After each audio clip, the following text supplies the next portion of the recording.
اقول لك شنو جاي حامد انت شنو ايش بيك؟ ايش بيك؟ يجي الفاتحه وهلا بيه وعادي. جواد اعطيني مجال شوي تاخذها وترتاح السالفه مال فرج.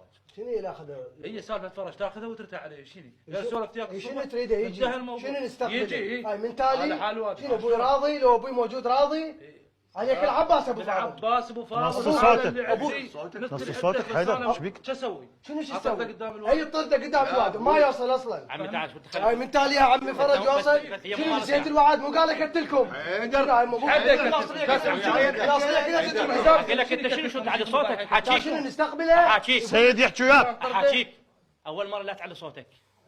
اثنين هذا اخوك الكبير ابو علي على راسه. عمي الله يساعدك عمي الله يساعدك. الا شيء يجي ويقعد لا سيد انا اسف. اعتبر غريب اعتبر غريب. لا مو صاحب راي بس عمي فرج بس ولا احتاج تسكت ما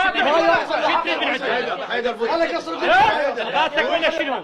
لا تحكي ما يوصل والله الغاتك ولا خالد نسيت شنو امي من وراها افتهمنا شلون يوصل ما يصير بابا اخوك هو اللي قرر العباس ابو هذا الشيء اي